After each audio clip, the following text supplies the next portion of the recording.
Ethan, you might have to write us a new intro because StreamYard, it's like elevator music. It's just so.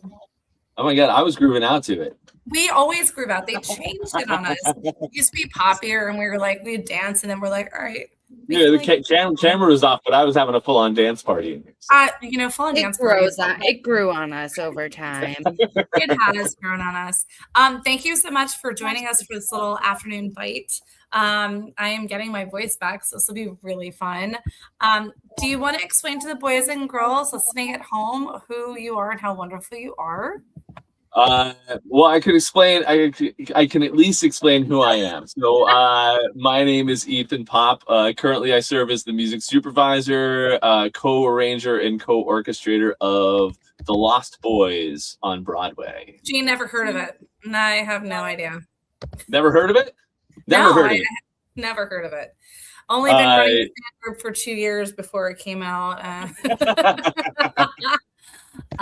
No, it's first off, thank you for taking the time to join us. I know you're so busy, and even thank you for having me. It's taken us almost like a month to even get you to come onto the show because you've just been nonstop.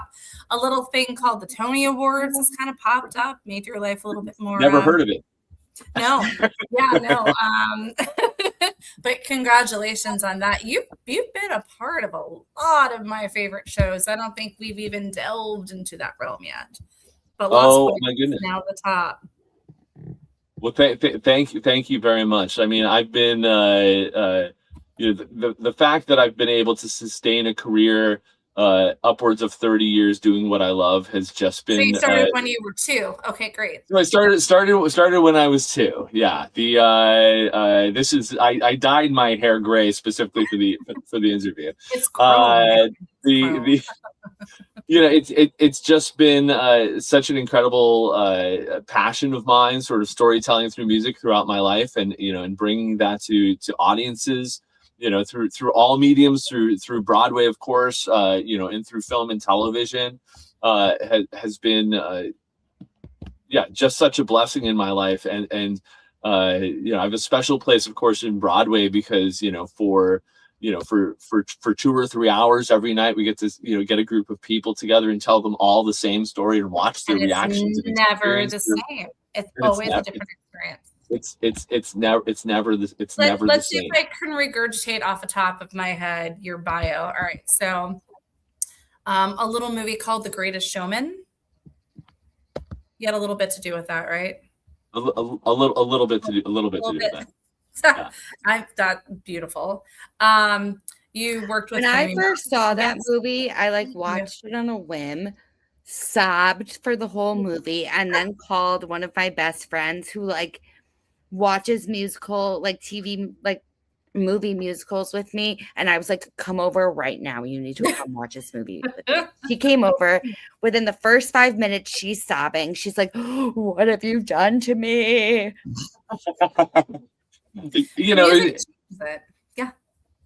That was such an incredible experience. I'd met Benj and Justin, the composers of that film, shortly after they got out of college. We sort of all fell in love, and then to get a call from 20th Century Fox, shortly before 20th Century was bought out by Disney, to work on this project. I mean, it came as an utter surprise. We were 3 weeks away from having from the birth of our son when I got the call.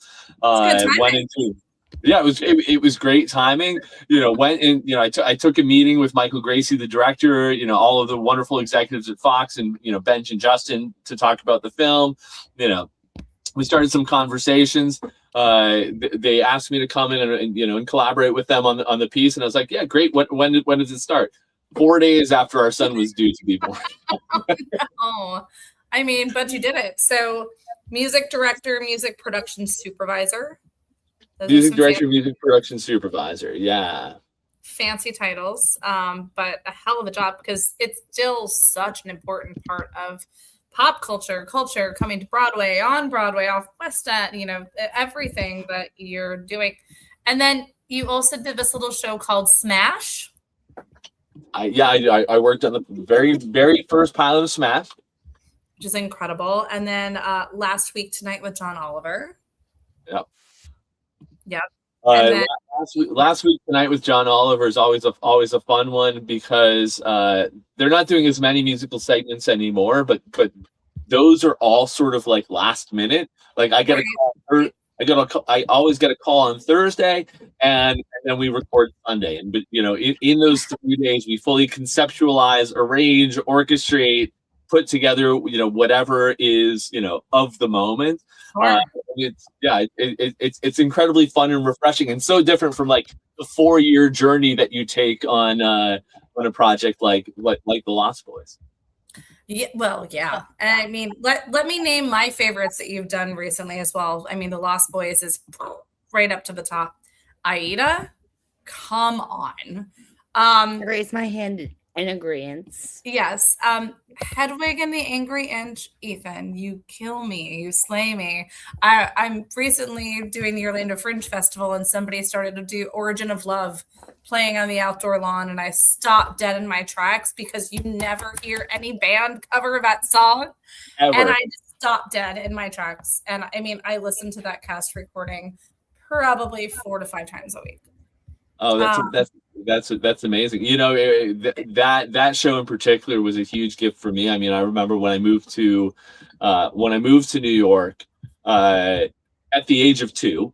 When it was playing, it's for a 2-year-old. Very, very, very sort of like well traveled as a 2-year-old. The show was playing its original production down at the Jane Street Theater, and I remember going at the time and just being so moved and leaving that experience and feeling myself chemically transformed as a human from the story that John and Stephen had written, and then to get a call 20 some odd years later to help bring that to a Broadway stage with Neil Patrick Harris was amazing. I got to see Michael C. Hall. Okay, fantastic. And those were my Hedwigs. I got to see the OG. So when John had broken his ankle, foot, whatever it was, that sitting down set, and then Michael C. Hall, I'm like Dexter in drag, essentially. It was phenomenal. It was an incredible time because between Neil, Andrew Rannells, Michael C. Hall, John of course, and Taye Diggs, we really had such an incredible blessing of talent. Within that production, it was really they all brought something so incredibly unique and personal and vulnerable, right. and touching to the role. It was really incredible to see sort of how that piece evolves with each one of them. It was, and the music's just great. Well, yeah. I mean, I saw Hedwig with my Rocky Horror Shadow cast. We sat around a tiny little 18-inch TV in the early, I think it was probably 2001. And they're like, yeah, have you seen this? And it became just my favorite. And that was the first show I ever produced regionally was Hedwig.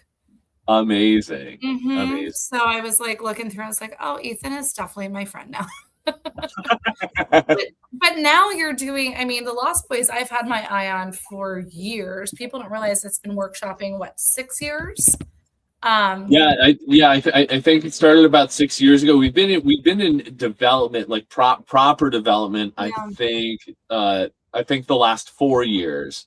When I've been all over it.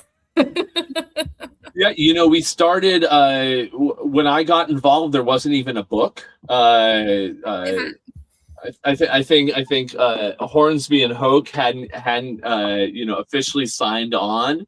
And as soon as they were signed on, we made plans to do a reading so that we would have a deadline to work towards. And I think our first reading was would have been the summer of 2023.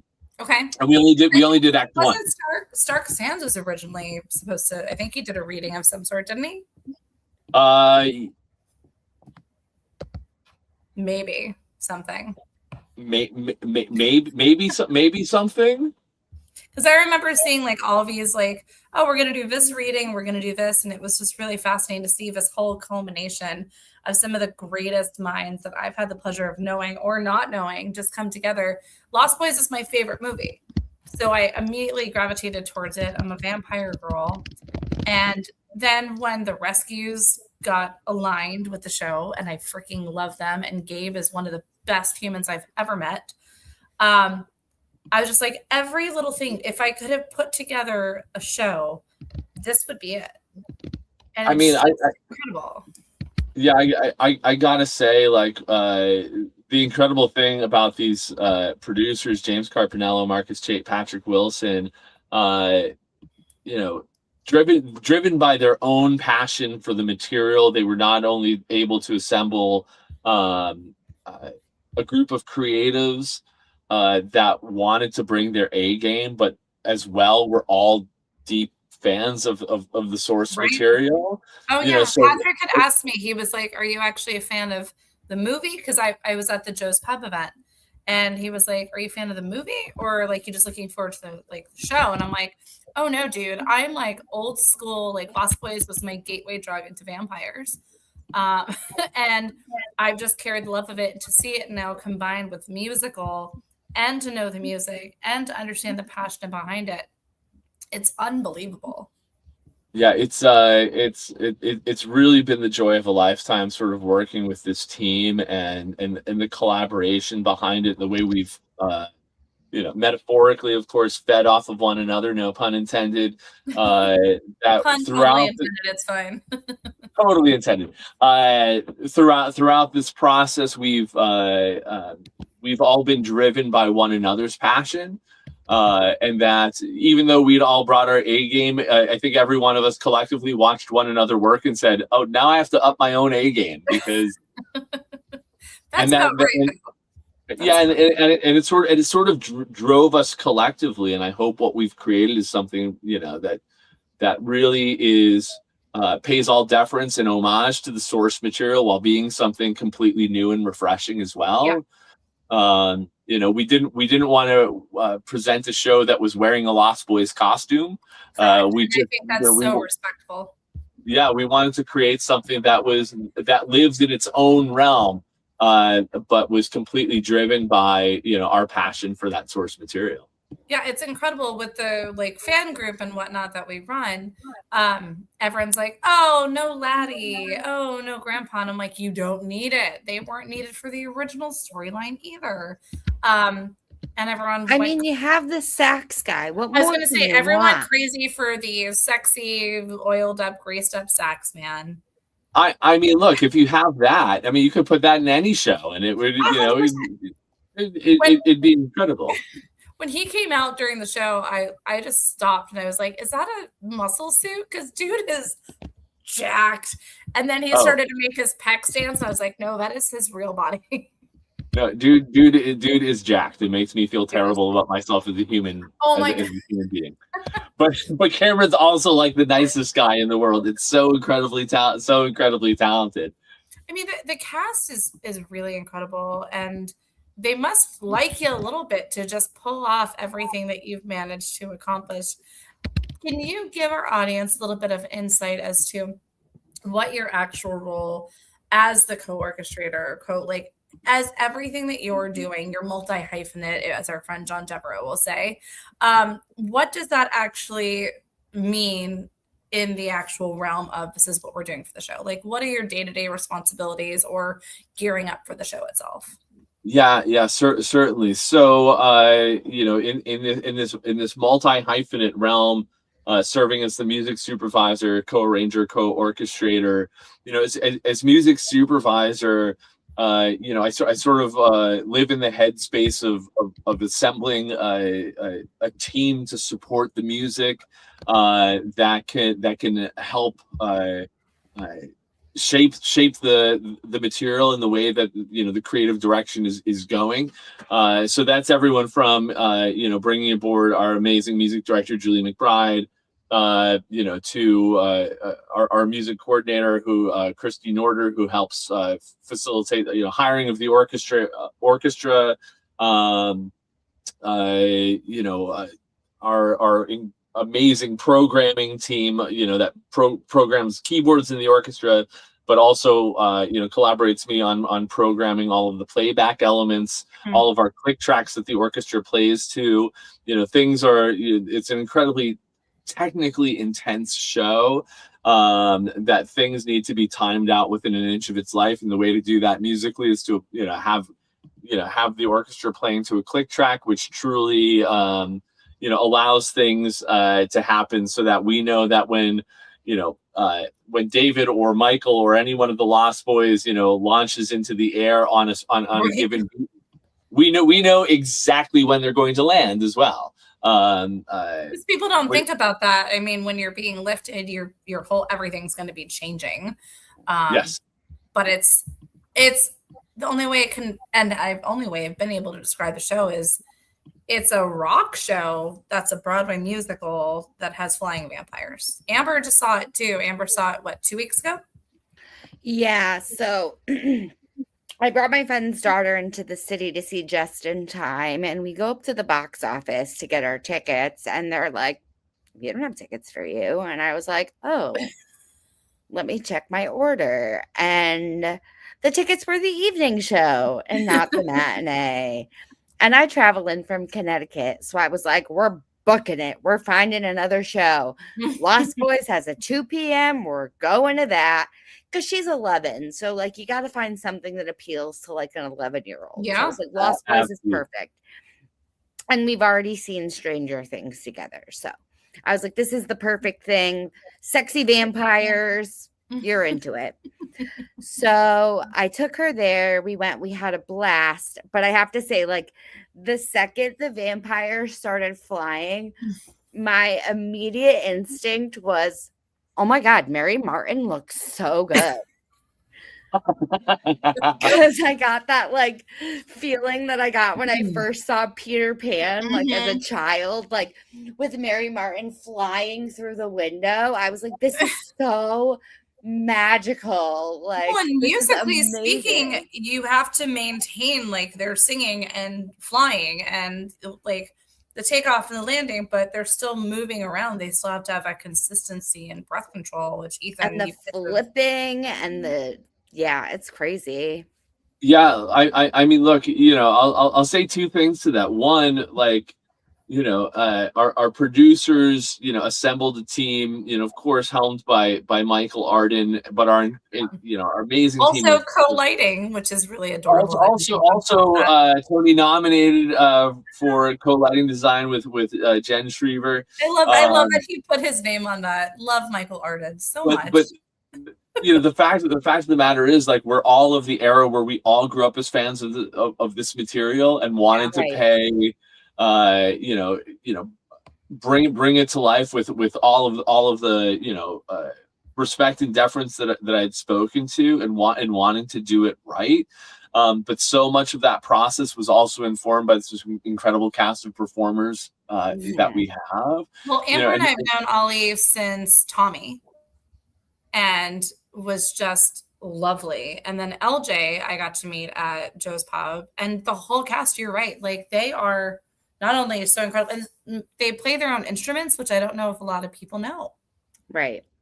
They are playing live every single night. I mean, when we talk about the sort of like immersion into the storytelling, and bringing our audience in, like we've all seen shows where performers are miming a guitar on stage, and for us, in terms of presenting this in the most realistic way, it was critical to Arden and I to find actor musicians that would actually play, so that when the Lost Boys are playing on the boardwalk, you're hearing the Lost Boys playing on the boardwalk, and they're doing that live. That was the first thing I bought for merch was the Lost Boys like band poster. That is boom. There you go.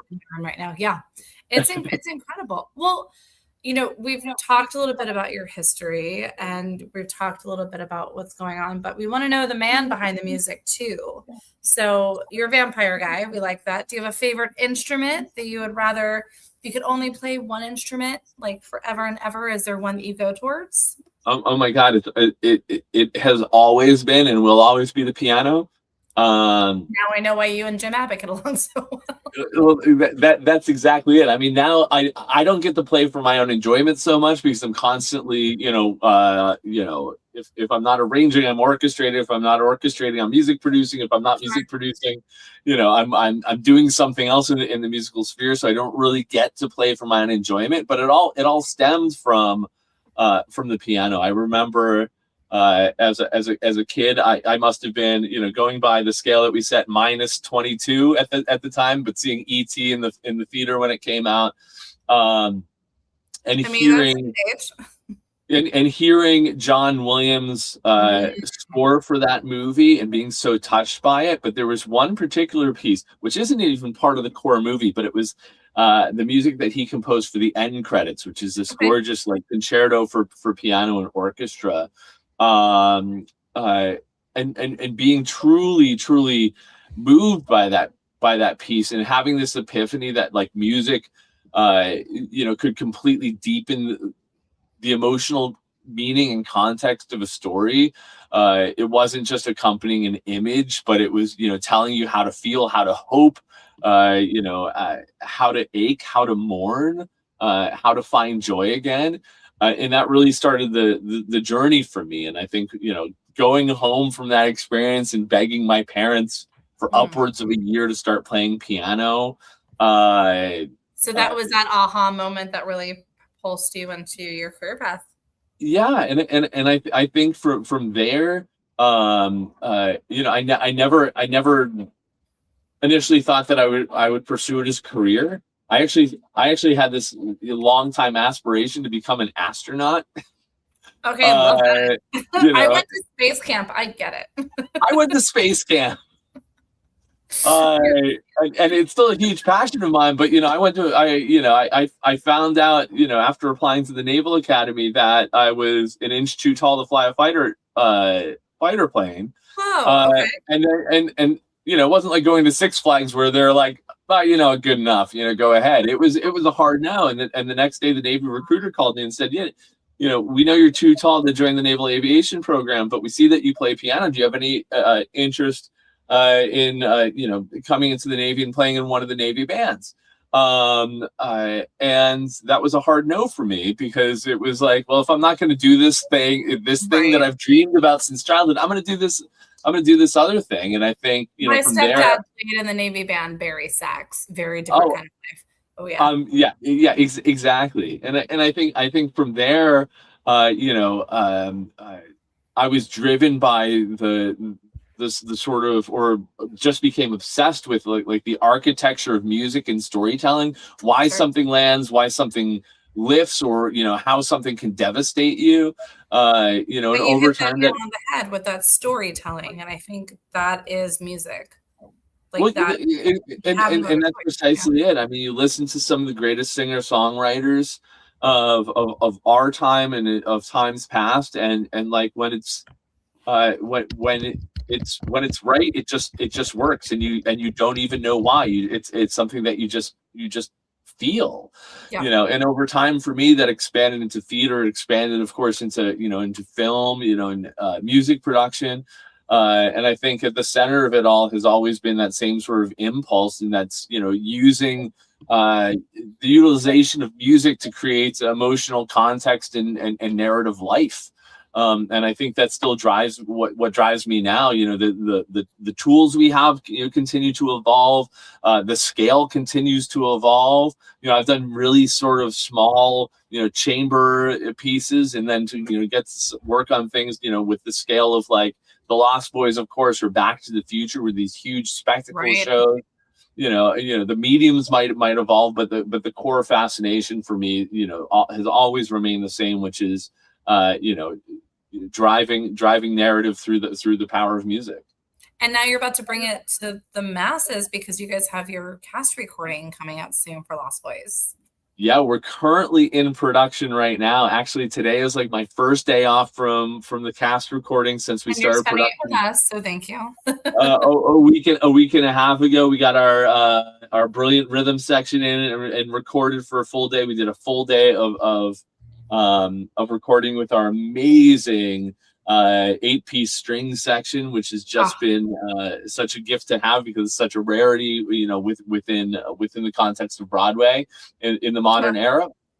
And then we've done a full day of ensemble recording and have been sort of working piecemeal through the principal material. But I can tell you, without a doubt, this is going to be one of the most exciting cast recordings you have ever heard. Oh, I'm waiting. I'm very much waiting. For those in the group that do keep asking, it will be available to pre-order on May 29th. And then further details about the digital and the physical release dates will be announced soon after. We get about 12 questions a day. When can I order? Where can I pre-order? This is your answer. Marcus is in our fan group, and I have a feeling that Marcus looks at everything that our members say all the time, and he just like, oh, that's a good idea. I should probably do. And I love him for it. That's amazing. Yeah, we're very excited. We're very excited to get it out to the world, for sure. The world is ready for it. Now, we do have a friend of the show, Chris Levy. He's a dear friend of mine. He's actually driving with his husband to Ohio right now. If they're listening, hello. But he actually had a question he wanted me to pass on to you because he had seen a photo from the cast recording that the sheet music had the logo, the Lost Boys, and it said cast recording session or whatever. And he was like, I never thought about it. I thought that they just brought the sheet music from like the orchestra and from the pit or from the show and just moved it over to the cast recording. But do you guys print up new sheet music just for the cast recording? Yeah, I did on this one. Okay. And I've done cast albums in all sorts of different ways. And sometimes your friend is absolutely right. Sometimes we literally take the scores off the music stands in the orchestra pit, bring them to a studio. We record, portions and then assemble, or we'll just sort of dole out cuts as it were, and say, okay, we're gonna play from bar 1 through bar 15, then we're gonna jump to bar 32, play 32 through 48, and construct it that way. And with this one, I really wanted to. We collectively wanted to really spend time sort of like honing in on the actual performance, and time is money, and being able to save any amount of time to be able to put it into what the performances were was gonna benefit the end product. So for this one, I decided, I'm going to create a bespoke score specifically for the recording process that is just the material we're going to record in album order, so we can go through. We don't have to spend time doing anything other than just getting into making this material as great as we all want it to be. And it's going to be phenomenal. I can't wait. And I'm a vinyl girly. I cannot freaking wait for all of it. I'm very excited too. I'm a vinyl guy, and just I'm very excited for the world to hear this, and especially with the fact that the Rescues are not of Broadway, right? They're bringing their instincts. I came into this world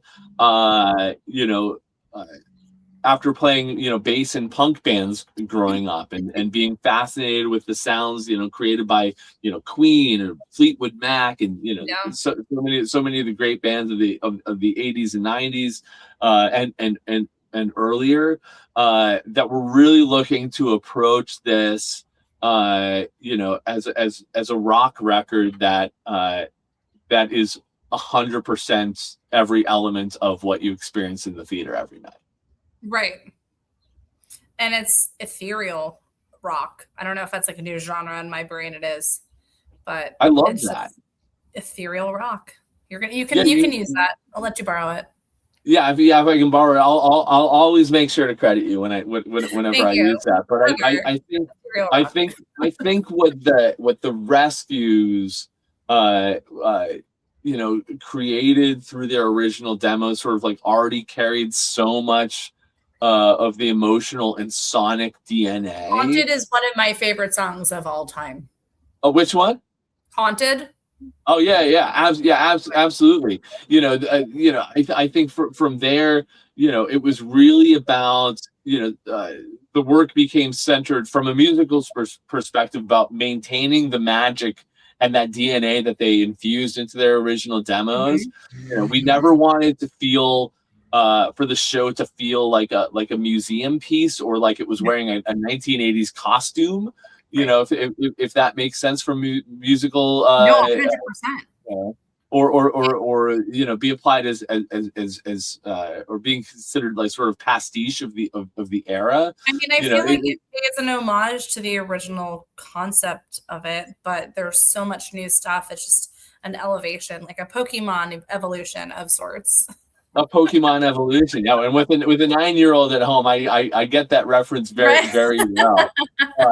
You know, we need to honor the sort of, you know, sonic language of the era, the sort of synthesizer sounds and guitar sounds and drum sounds that were so prevalent in 1987, while still feeling immediate and relevant to a contemporary audience. You know, so I think the guiding principle for us was finding balance. You know, analog warmth against digital edge. You know, sort of orchestral depth against contemporary production techniques, and nostalgia against the urgency of the story.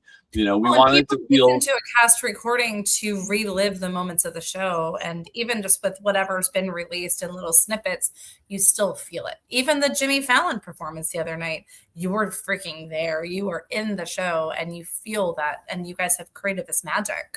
Yeah, that's what we're hoping for, like in every aspect. And I think for us, the other guiding principle has sort of like been, you know, wanting to create something that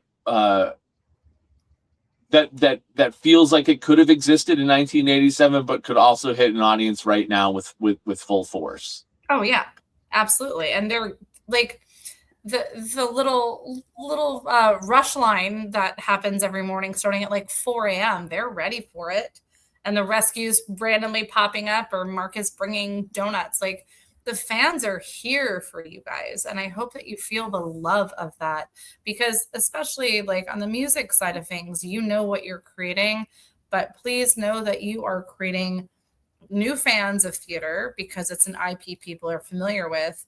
You're reigniting people's passions for what live theater can be, especially a Broadway show. And like, the Tony season is insane this year because you guys have 12 nominations. And I think it's going to be a landslide, even though there's some really great shows, because every part of this show has then taken this, like, moved it into a whole other category that I don't think people even thought could exist.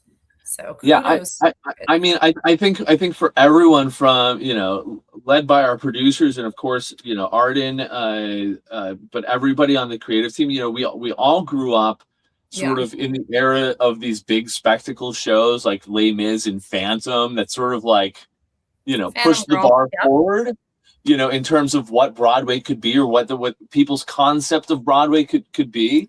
And we're all driven by that and seeing, you know, what, you know, with all deference to the past, you know, with all due respect, but like, what's the next thing? Where is the sound of Broadway going? What is the look of Broadway doing? So we wanted to create something that precedence for sure. That paid homage to, you know, everything that happened in the past, but is looking, you know, with full force to the future.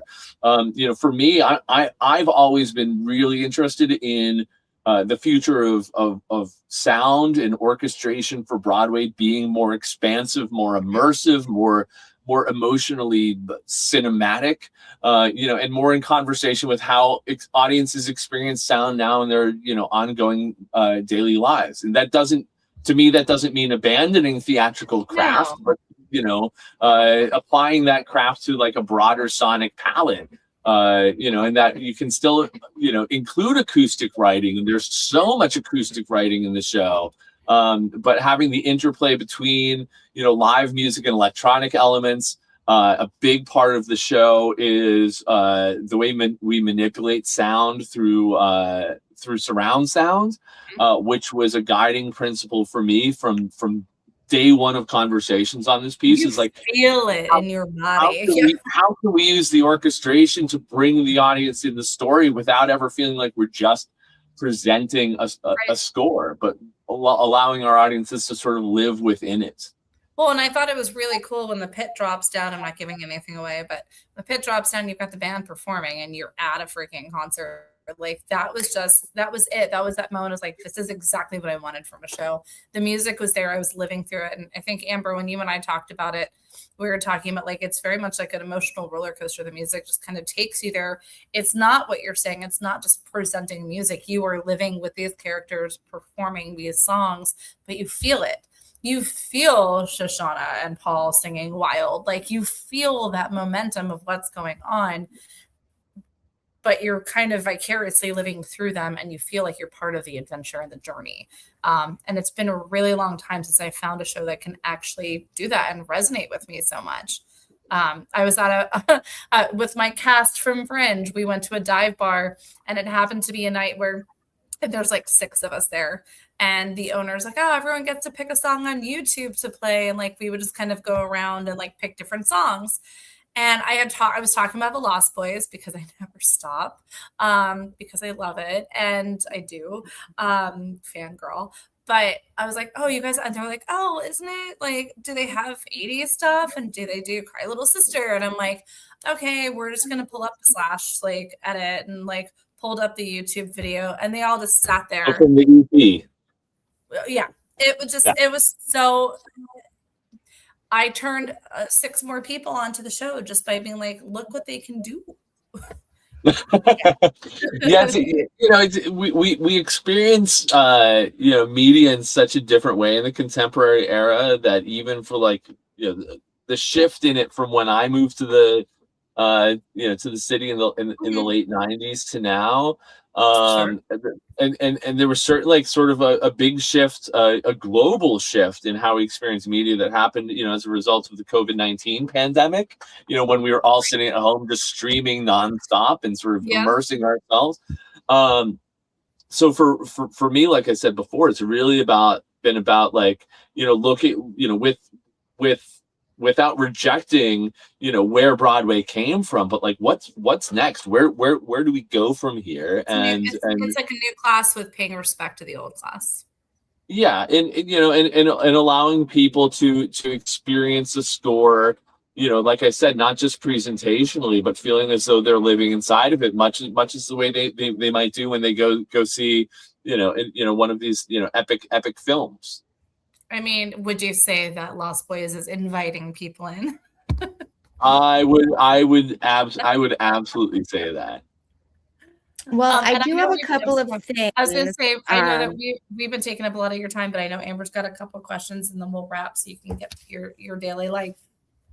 So first off, shout out to Yvette Perry, who is a member of our Tommy group, who left a comment there stating, we loved The Lost Boys, saw it last week for my birthday. I was a tremendous Tommy Ali fan, so looking forward to coming to Lost Boys. As a lifetime rock and roller, I loved the music. It was totally 1987 through and through. I was especially taken by your fantastic orchestration, Ethan. Wishing you all the best, a fantastic spectacle of a show, and cannot wait for the cast album. Oh my God! I can't wait for you to hear the cast album. That is such a beautiful comment. So shout out to Yvette. We really appreciate you tuning in, and we really appreciate your kind words. And then I have a couple of questions. So my first, they've kind of tied into what we've been talking about. Do you have a character in the show that you find was like the most interesting to develop musically?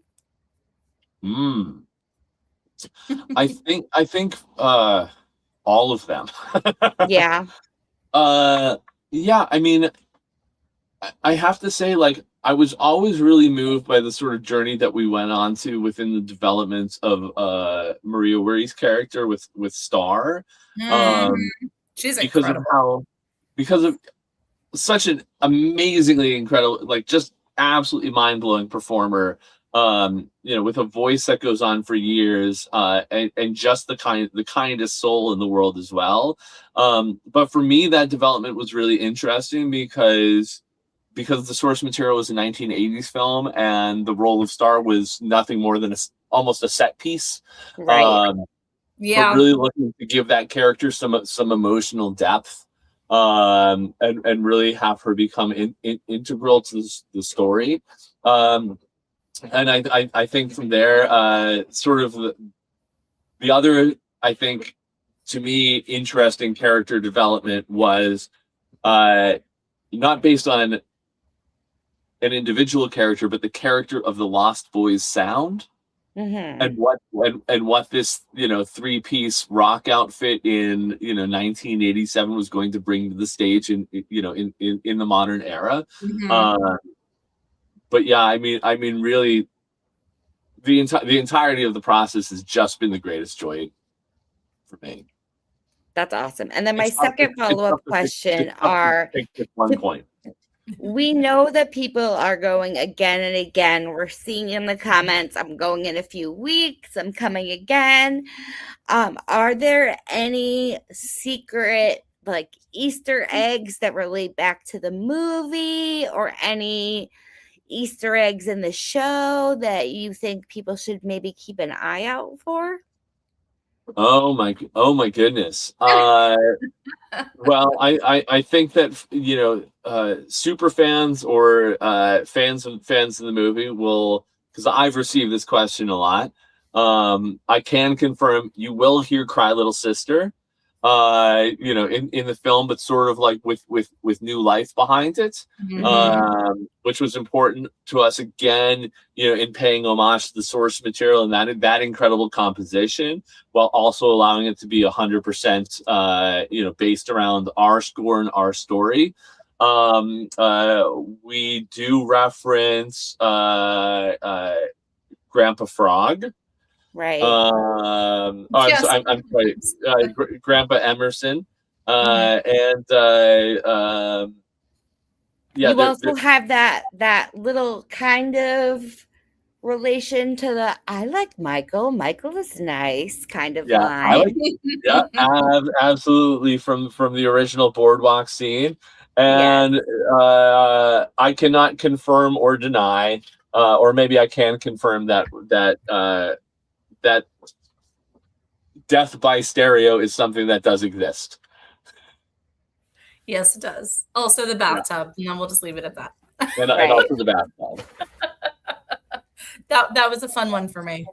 Yes, like I said, I mean, there's certainly. I remember back to when I was working on Rock of Ages, and even though that was a jukebox musical, or as I like to say, catalog musical. There was, even back then, whenever that was 18 years ago, there was this idea of like driving the sound forward and not wanting to put on a show that wore an 80s costume. Like, yes, okay, we were doing Journey and White Snake and Twisted Sister and all of these great 80s bands, but like, how do we make it contemporary? How do we hit the things that people expect, in terms of like guitar sounds and drum sounds, without just like feeling like you're pushing, play on a mixtape, but how do you breathe new life into it, And so I think for us collectively, you hire Ethan Popp, that's what you do. I mean, you can, for example.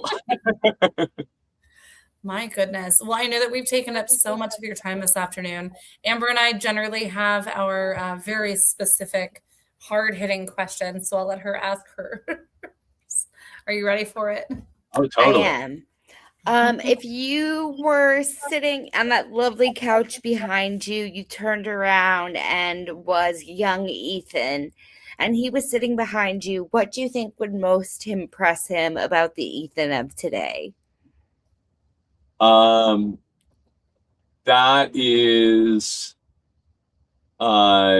that's a really great question. It's something that I've been lucky enough to have never had the time to think about.